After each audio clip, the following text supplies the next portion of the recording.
ज्यों गागर में जल भरे, प्यास कभी न जाए, संसार के सुख में बसा मन न तृप्ति पाए। अर्थात जैसे एक खाली घड़ा भरने पर भी प्यास नहीं बुझाता, वैसे ही संसार के सुख साधनों में जीवन जीने वाला व्यक्ति कभी सच्ची तृप्ति नहीं पा सकता। सच्ची संतुष्टि केवल आत्मज्ञान और प्रेम से ही मिलती है। हरे कृष्णा। आप सभी का दिन शुभ और मंगलमय हो।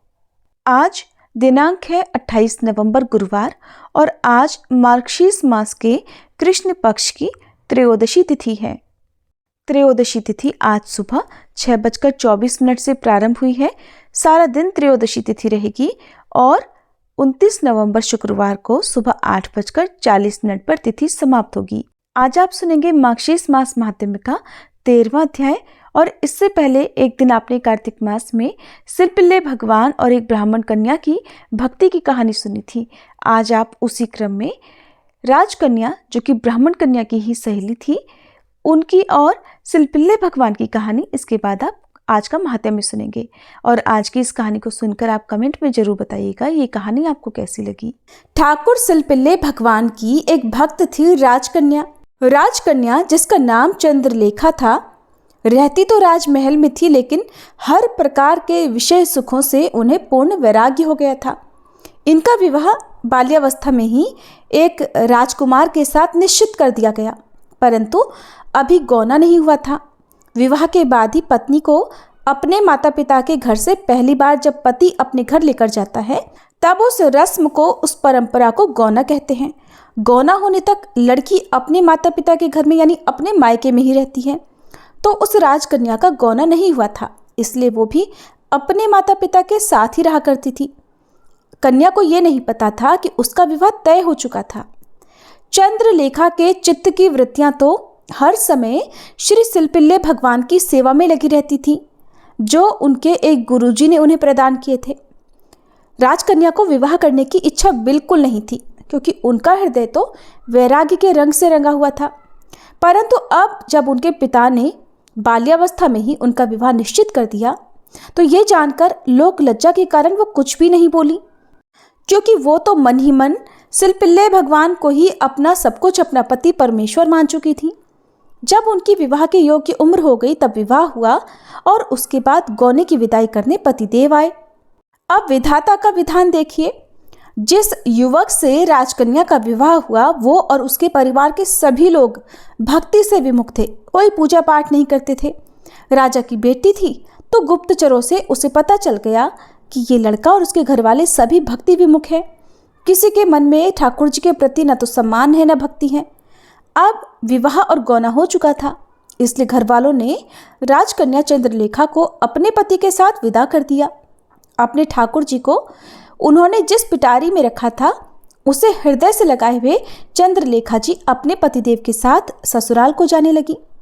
रास्ते में उनका पति उनके पास आया और वार्तालाप करके पति ने उनसे प्रेम करना चाहा, लेकिन राजकुमारी ने देखा कि ना तो इनके गले में तुलसी की माला है, न मुख में हरि नाम है, न कोई भक्ति के लक्षण दिख रहे हैं। हृदय में सोचने लगी, हे प्रभु, हे ठाकुर जी, ये कैसे विमुख का संग हमें मिल गया। इस विषयी पुरुष का संग करने से, नास्तिक का संग करने से तो भक्ति की हानि होगी। तब चंद्रलेखा जी ने अपने पतिदेव से कहा, नहीं, हमारा स्पर्श मत करना। पतिदेव कहने लगे, स्पर्श क्यों ना करें, अरे आप हमारी पत्नी हैं। तब चंद्रलेखा ने कहा कि मैं रोगी हूँ, मेरे हृदय में एक ऐसा रोग है, अगर आपको लग गया तो आप किसी काम के नहीं रहोगे। मुझे छूना नहीं तो ये रोग तुम्हें भी लग जाएगा। अब उनके पतिदेव ने हैरान होकर पूछा कि ऐसा कौन सा रोग है आपको, जिस कारण हम आपको स्पर्श भी नहीं कर सकते। तब चंद्रलेखा ने कहा कि यदि आपको मुझसे बात करनी है, तो पहले अपने हृदय में भगवत भक्ति की चाहना करो, किसी संत का आश्रय लेकर भजन करो। जो भगवान और संत से विमुख है, मैं उसका स्पर्श कभी नहीं करूंगी। पतिदेव ने ठीक से देखा तो चंद्रलेखा जी के हृदय से लगी पिटारी दिखाई पड़ी, और उस पिटारी में विराजमान थे उनके सिलपिल्ले भगवान। पतिदेव ने सोचा कि लगता है इस पिटारी में ही कोई जादू है, और जब तक ये पिटारी इनके हृदय से लगी रहेगी, तब तक हमें हृदय से ये कैसे लगने नहीं देंगी। इसका मन पूजा पाठ की पिटारी में लगा है, इस पिटारी को ही लेकर इनसे अलग कर देना चाहिए। यात्रा के दौरान इधर थकान हो गई थी। चंद्रलेखा जी को थकान के मारे थोड़ी देर निद्रा आ गई और अवसर पाकर उनके पतिदेव ने उस पिटारी को चुराकर नदी में फेंक दिया। चंद्रलेखा जब नींद से जागी तो जागने पर सबसे पहले उन्होंने ठाकुर जी को देखा तो ठाकुर जी तो पिटारी सहित गायब थे। बहुत ढूंढा, इधर उधर सारे कोनों में, रास्तों में, सब तरफ ढूंढा, लेकिन सिलपिल्ले भगवान कहीं नहीं मिले। पहले ही चंद्रलेखा को भक्ति से विमुख पति मिलने का बड़ा दुख था और अब जिनका एकमात्र आसरा था वो ठाकुर जी भी कहीं नहीं दिखाई दिए। चंद्रलेखा ने तो मारे वियोग के अन्न जल का त्याग कर दिया और कहने लगी, जब तक मेरे सिलपिल्ले ठाकुर नहीं मिल जाते मैं तब तक अन्न जल ग्रहण नहीं करूंगी। उनके पति ने उन्हें तरह तरह से प्रसन्न करना चाहा, बहुत समझाया, लेकिन जिनके सर्वस्व, जिनके ठाकुर जी, जिनका सब कुछ जिनसे छीन लिए गए हों, फिर भला वो प्रसन्न कैसे रह सकते हैं। व्याकुल होकर चंद्रलेखा जी रोने लगी। रोते रोते ही वो अपने पतिदेव के घर पहुंची। उनकी ऐसी हालत देखकर सासू ने पूछा कि ये क्यों रो रही है और बार बार तड़प तड़प कर भगवान का नाम क्यों ले रही है। पतिदेव ने बताया, माँ जी, रास्ते में जब मैंने इन्हें स्पर्श करने की कोशिश की तब इन्होंने कहा कि भगवान से विमुख व्यक्ति का स्पर्श हमें पसंद नहीं और यदि मुझे स्पर्श करना है तो पहले अपने हृदय में भगवान की भक्ति धारण करो। मैंने सोचा कि इसने जो भगवान की पिटारी अपने हृदय से लगा रखी है यही इस मुसीबत की जड़ है और मैंने अवसर पाकर उस पिटारी को नदी में फेंक दिया और ये सोचा कि अब मेरी पत्नी मुझसे प्रेमपूर्ण बातें करेगी, लेकिन हुआ बिल्कुल उल्टा। तब चंद्रलेखा की सास ने कहा कि बहुरानी, हम तुम्हारे लिए अच्छे नए ठाकुर बनवा देंगे, जैसे तुम्हें चाहिए बिल्कुल वैसे ही बनवा देंगे। परंतु चंद्रलेखा ने कहा कि नहीं, मुझे तो बस मेरे सिलपिल्ले ठाकुर ही चाहिए जिनकी मैं सेवा किया करती थी। सास ने बहुत समझाया और अपने हाथ से नई नवेली दुल्हन को भोजन कराने लगी, परंतु खाने की तो क्या बात, उसे उन लोगों से बोलना भी अच्छा नहीं लग रहा था। चंद्रलेखा उच्च कोटि की भक्ता थी।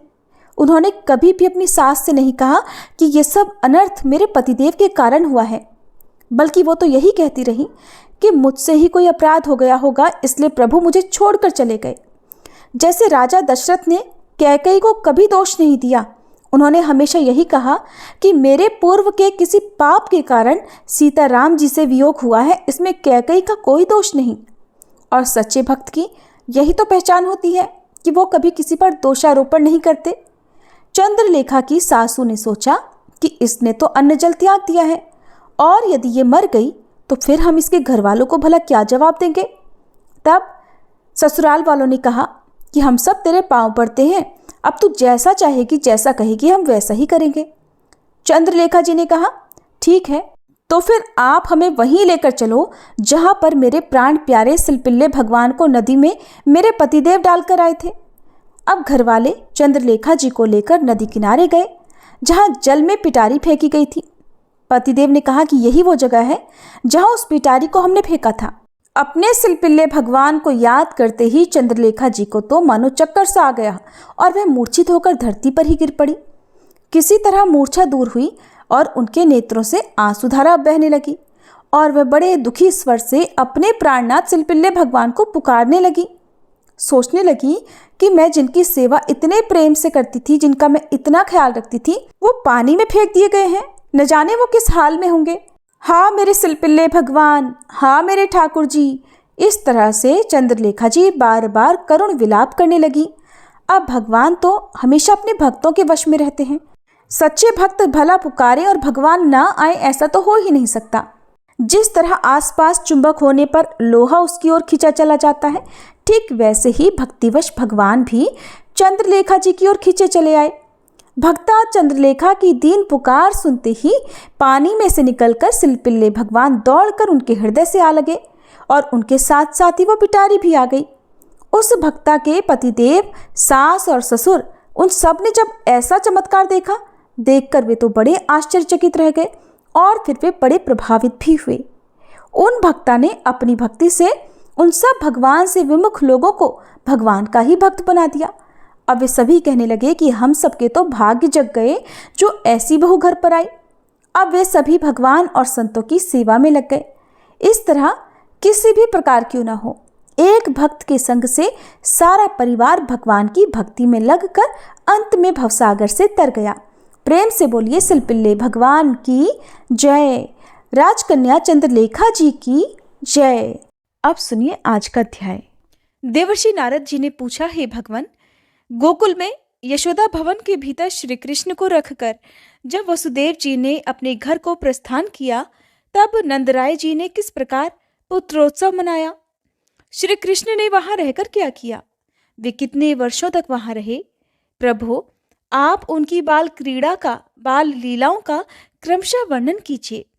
पूर्व काल में गोलोक में श्री राधा के साथ भगवान ने जो प्रतिज्ञा की थी, वृंदावन में उस प्रतिज्ञा का पालन उन्होंने किस प्रकार किया?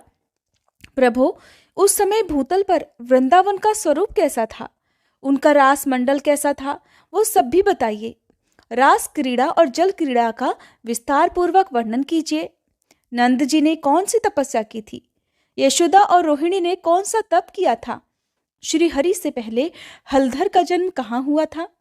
श्री हरि का अर्थात श्री कृष्ण का अपूर्व आख्यान अमृत खंड के समान माना गया है। विशेषतः कवि के मुख में श्री हरि चरित्रमय काव्य पद पद पर नया प्रतीत होता है। प्रभु, आपने ही ये वर्णन किया है कि आप दोनों नर और नारायण श्री हरि के चरणों में विलीन हो गए थे। उनमें भी आप ही साक्षात गोलोक के अंश हैं, इसलिए उनके ही समान महान भी हैं। इसलिए आप उनका भी वर्णन कीजिए। भगवान नारायण बोले, हे नारद, ब्रह्मा, शिव, शेष, गणेश, कूर्म, धर्म, मैं, नर तथा कार्तिकेय, ये 9 श्री कृष्ण के अंश हैं। अहो, उन गोलोकनाथ की महिमा का वर्णन भला कौन कर सकता है, जिन्हें स्वयं हम भी नहीं जानते और न वेद ही जानते हैं।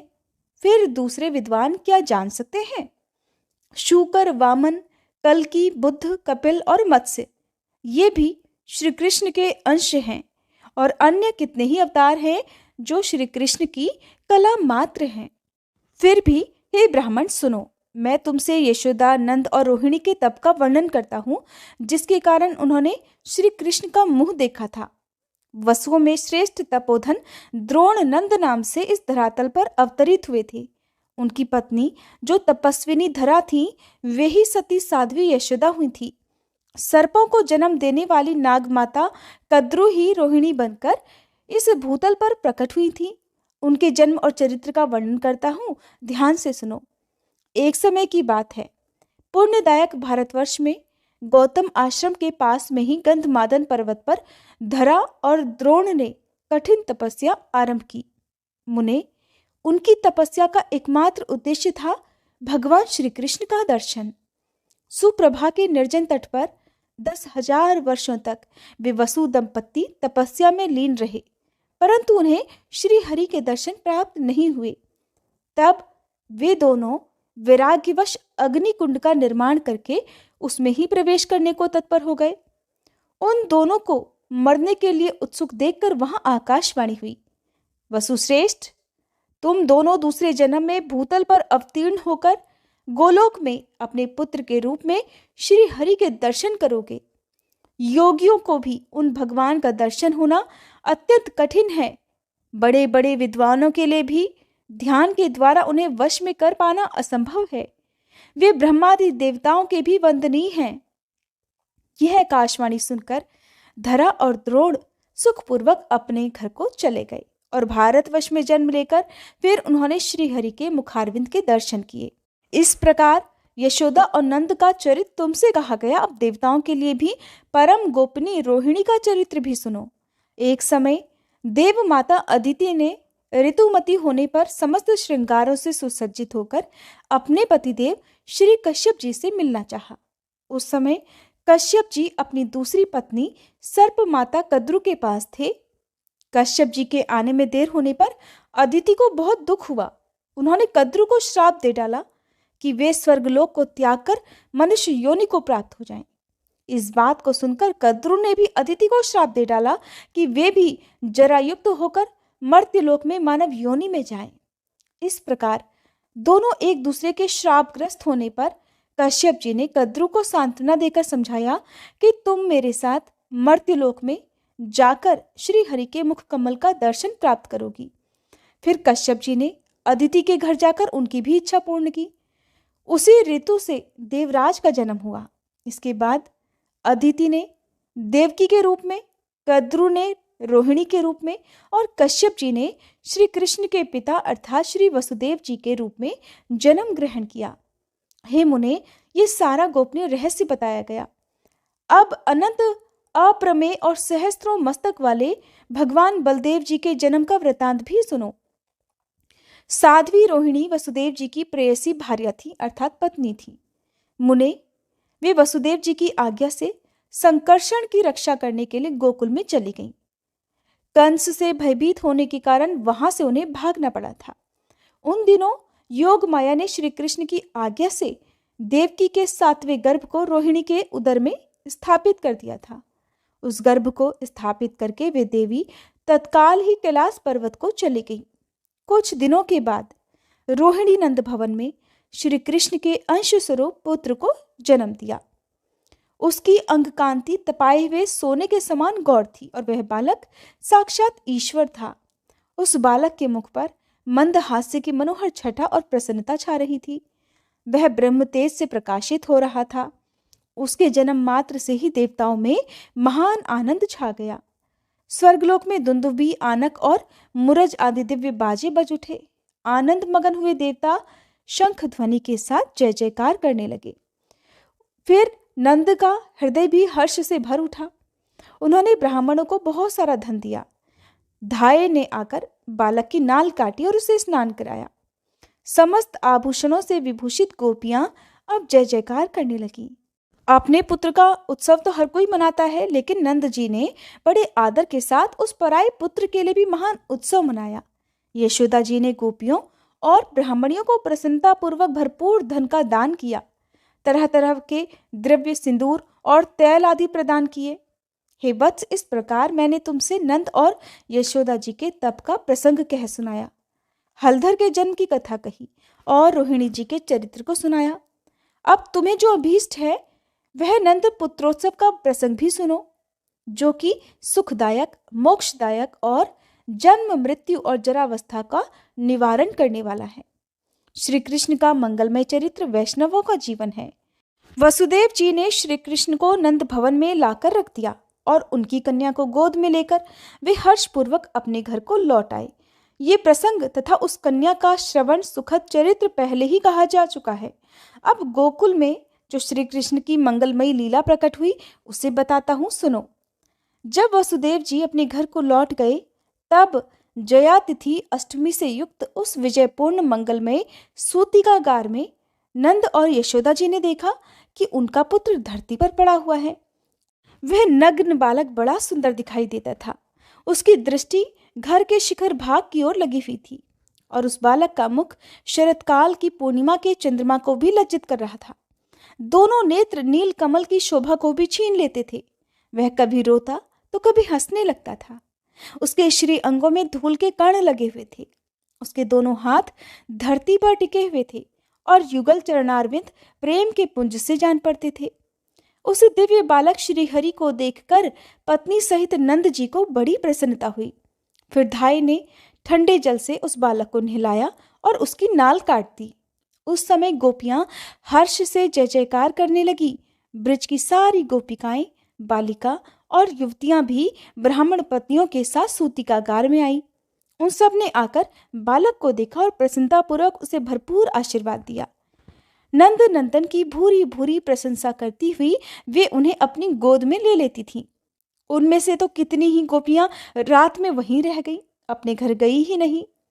नंद जी ने वस्त्र सहित स्नान करके फिर धुली हुई धोती और चादर धारण कर ली।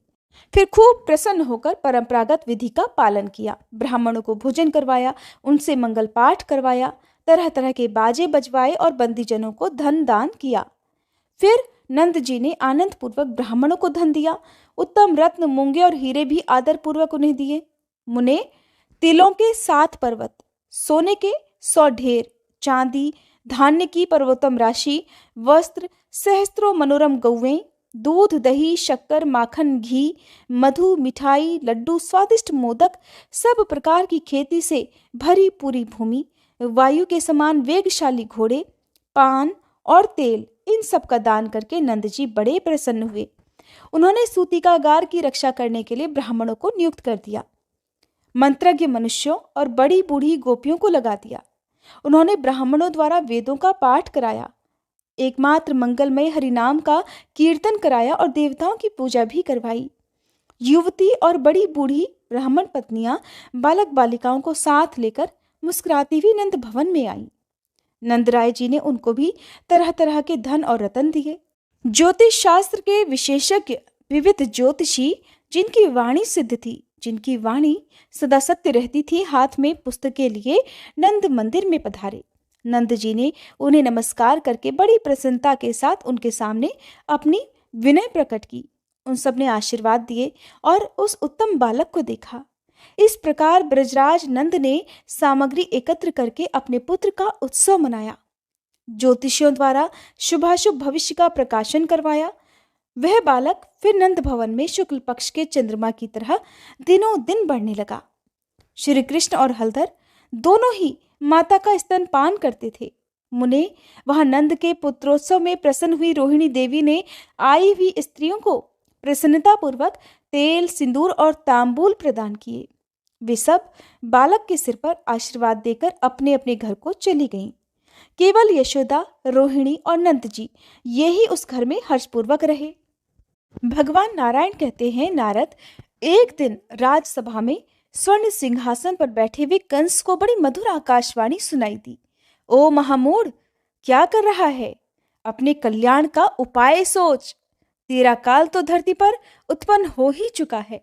वसुदेव ने माया से तेरे शत्रुभूत बालक को नंद जी के हाथों में दे दिया और उनकी कन्या लाकर तुझे सौंप दी। यह कन्या माया का अंश है और वसुदेव के पुत्र के रूप में साक्षात श्री हरि अवतीर्ण हुए हैं। वे ही तेरे प्राण हरेंगे।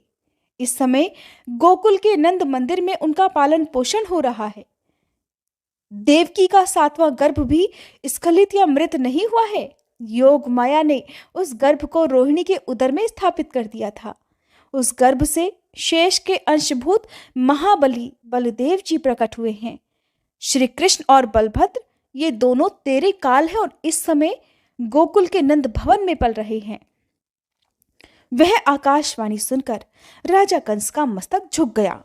उसे सहसा बड़ी भारी चिंता हो गई। उसने अनमने होकर भोजन भी त्याग दिया और प्राणों से भी बढ़कर प्रेयसी बहन सती साध्वी पूतना को बुलाकर उस नीतिज्ञ नरेश ने भरी सभा में इस प्रकार कहा। कंस ने कहा, हे पूतने, मेरे कार्य की सिद्धि के लिए गोकुल के नंद मंदिर में जाओ और अपने एक स्तन को विष से भरकर शीघ्र ही नंद के नवजात शिशु के मुख में दे दो। वत्से, तुम मन के समान तेजी से चलने वाली माया शास्त्र में निपुण और योगिनी हो, इसलिए माया से मानवीय रूप धारण करके तुम वहां शीघ्र जाओ।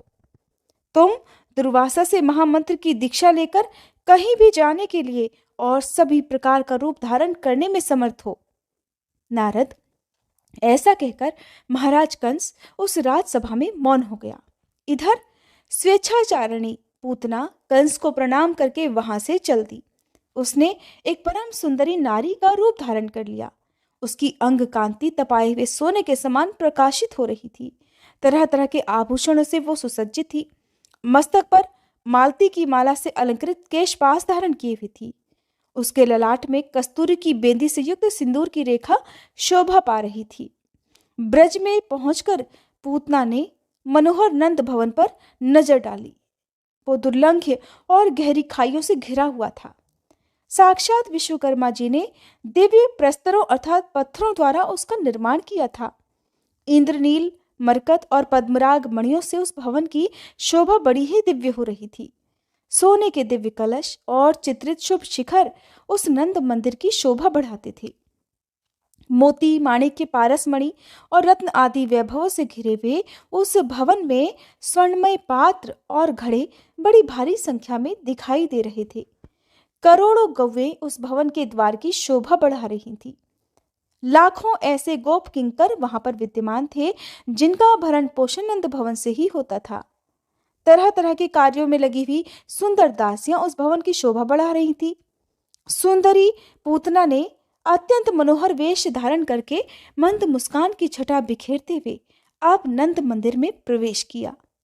उसे महल में प्रवेश करती देखकर वहां की गोपियों ने उसका बड़ा आदर किया। वे सोचने लगी, कहीं ये कमलालया लक्ष्मी या फिर साक्षात दुर्गा जी ही तो नहीं है जो साक्षात श्री कृष्ण के दर्शन करने के लिए यहाँ पधारी है। गोपियों और गोपों ने उसे प्रणाम किया और कुशल समाचार पूछा। उसे बैठने के लिए सिंहासन दिया, पैर धोने के लिए जल अर्पित किया और पूतना ने भी सभी गोप बालकों का कुशल मंगल पूछा।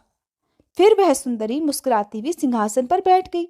उसने बड़े आदर के साथ गोपियों का दिया हुआ पाद्य जल ग्रहण किया। तब सभी गोपियों ने पूछा, स्वामिनी तुम कौन हो? इस समय तुम कहाँ रहती हो? तुम्हारा नाम क्या है और यहाँ पर आने का तुम्हारा कारण क्या है, ये तो बताओ। उन गोपियों की बातें सुनकर वह भी मनोहर वाणी में उनसे बोली, मैं मथुरा की रहने वाली गोपी हूँ। इस समय एक ब्राह्मण की पत्नी हूँ। मैंने संदेशवाहक के मुख से ये मंगल सूचक संवाद सुना है कि वृद्धावस्था में नंदराय जी के यहाँ महान पुत्र का जन्म हुआ है। ये ही सुनकर मैं उस पुत्र को देखने और उसे अभीष्ट आशीर्वाद देने के लिए यहाँ आ गई हूँ। अब तुम लोग नंद नंदन को यहाँ ले आओ, मैं उसे देखूंगी और आशीर्वाद देकर चली जाऊंगी। ब्राह्मणी का ये वचन सुनकर यशोदा जी का हृदय हर्ष से खिल उठा। उन्होंने बेटे से प्रणाम कराकर उसे उस ब्राह्मणी की गोद में दे दिया। बालक को गोद में लेकर उस सती साध्वी पुण्यवती पूतना ने बार बार उसका मुख चूमा और सुखपूर्वक बैठकर उस नन्हे से शिशु के मुख में अपना स्तन दे दिया। साथ ही वह बोली, हे गोप सुंदरी, तुम्हारा ये सुंदर बालक तो अत्यंत अद्भुत है। ये गुणों में साक्षात भगवान नारायण के समान है। श्री कृष्ण अब उस विषैले स्तन को पीकर उसकी छाती पर बैठे बैठे हंसने लगे। उन्होंने उस विष मिले हुए दूध को अमृत के समान मानकर पूतना के प्राणों के साथ ही पी लिया। साध्वी पूतना ने अपने प्राणों के साथ ही देखते उस बालक को त्याग दिया। मुने वह प्राणों को त्याग कर धरती पर गिर पड़ी। उसका आकार और मुख अब बड़े विकराल दिखाई देने लगे। वह मुंह के बल पड़ी हुई थी। फिर वह शीघ्र ही रत्नसार निर्मित दिव्य रथ पर आरूढ़ होकर चली गई। उस विमान को लाखों मनोहर दिव्य और श्रेष्ठ पार्षद सभी ओर से घेर कर बैठे हुए थे। उनके हाथों में लाखों चवर ढुल रहे थे। लाखों दिव्य दर्पण उस दिव्य रथ की शोभा बढ़ा रहे थे। उसमें तरह तरह के चित्र विचित्र मनोहर रत्नमय कलश शोभा दे रहे थे। उस रथ में 100 पहिए लगे थे। वह सुंदर विमान रत्नों के तेज से प्रकाशित हो रहा था। उस अद्भुत दृश्य को देखकर गोप और गोपिकाएं हैरान हो गई। कंस भी वे सारा समाचार सुनकर बड़ा हैरान हुआ। मुने यशोदा मैया अपने बालक को गोद में उठाकर अब उसे दूध पान कराने लगी। उन्होंने ब्राह्मणों के द्वारा बालक के कल्याण के लिए फिर मंगल पाठ करवाया। फिर नंदराय जी ने भी बड़े आनंद से पूतना की देह का दाह संस्कार करवाया। उस समय उसकी चिता से चंदन, अगरू और कस्तूरी के समान सुगंध निकल रही थी। नारद जी ने पूछा, भगवान, राक्षसी पूतना के रूप में वह कौन ऐसी पुण्यवती सती थी जिसने श्रीहरि को अपना स्तन पिलाया? किस पुण्य से भगवान के दर्शन करके वह उनके ही परम धाम को चली गई? नारायण बोले, देवर्षे, राजा बलि के यज्ञ में बामन का मनोहर रूप देखकर बलि की कन्या रतनमाला ने उनके प्रति पुत्र स्नेह प्रकट किया था। उसने मन ही मन ये संकल्प किया कि अगर इस पुत्र के समान मेरा पुत्र होता तो मैं उसके मुख में अपना स्तन देकर उसे अपने सीने पर लगा लेती। भगवान से उसका यह मनोरथ छिपा नहीं रहा। उन्होंने इस प्रकार जन्मांतर में उसका स्तन पान किया। भक्तों की इच्छा पूर्ण करने वाले उन कृपा निधान ने पूतना को माता की गति प्रदान की। मुने, राक्षसी पूतना ने श्री कृष्ण को विष लगाया हुआ स्तन देकर उस द्वेष भक्ति के द्वारा भी माता के समान ही गति प्राप्त कर ली। ऐसे परम दयालु भगवान श्री कृष्ण को छोड़कर मैं और किसका भजन करूं? विप्रवर, इस प्रकार मैंने तुमसे श्री कृष्ण के गुणों का वर्णन किया जो पद पद पर अत्यंत मधुर है। इसके अलावा भी जो श्री कृष्ण की मधुर लीलाएं हैं उनका तुम्हारे सामने वर्णन आरंभ करता हूँ। हरे कृष्णा। आज के अध्याय में बस इतना ही। इसके आगे की कथा सुनने के लिए अगले अध्याय का इंतजार जरूर कीजिएगा। अब सुनिए श्री कृष्ण चालीसा पाठ।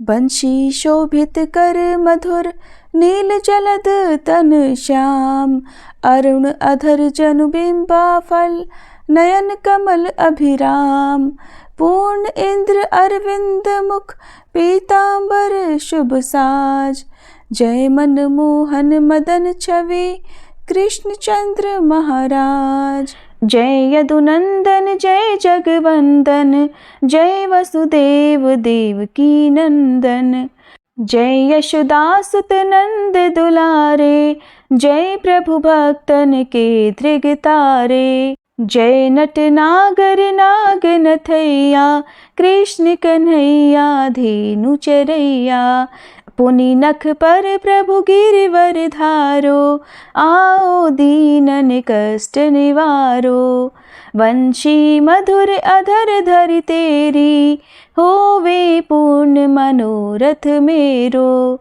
आओ हरि पुनि माखन चाखो, आज लाज भारत की राखो, गोल कपोल चिबुक अरुणारे, मृदु मुस्कान मोहिनी डारे, रंजित राजीव नयन विशाला, मोर मुकुट वैजंती माला, कुंडल श्रवण पीत पट आछे, कटी किंकणी काछन काछे, नील जलज सुंदर तन सोहे, छवि लखि सुर नर मुनि मन मोहे, मस्तक तिलक अलक घुंघराले, आओ कृष्ण बांसुरी वाले, करी पय पान पूत नहीं तार्यो, अका बका कागा सुर मार्यो, मधुवन जलत अग्नि जब ज्वाला, भय शीतल लखित ही नंद लाला,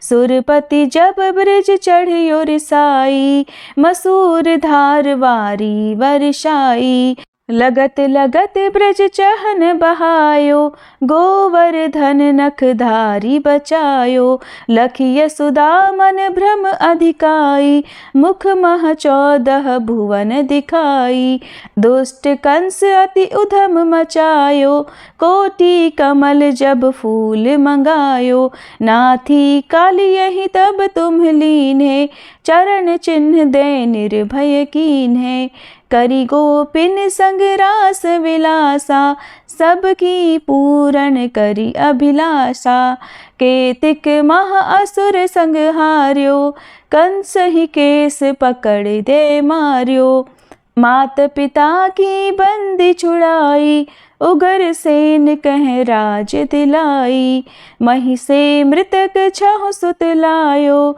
मातु देव की शोक मिटायो, भौमासुर मुर दैत्य संहारो, लाए 18 सहस कुमारो, दे भी नहीं तृण चीर संहारा, जरा सिंधु राक्षस कह मारा, असुर बकासुर आदिक मार्यो, भक्तन के तब कष्ट निवार्यो, दीन सुदामा के दुख टार्यो, तंदुल 3 मूठ मुख डार्यो, प्रेम के साग विदुर घर मांगे, दुर्योधन के मेवा त्यागे, लखि प्रेम की महिमा भारी, ऐसे श्याम दीन हितकारी, भारत के पारथ रथ हाके, लिए चक्र कर नहीं बल ताके, निज गीता के ज्ञान सुनाए, भक्तन हृदय सुधा वर्षाए,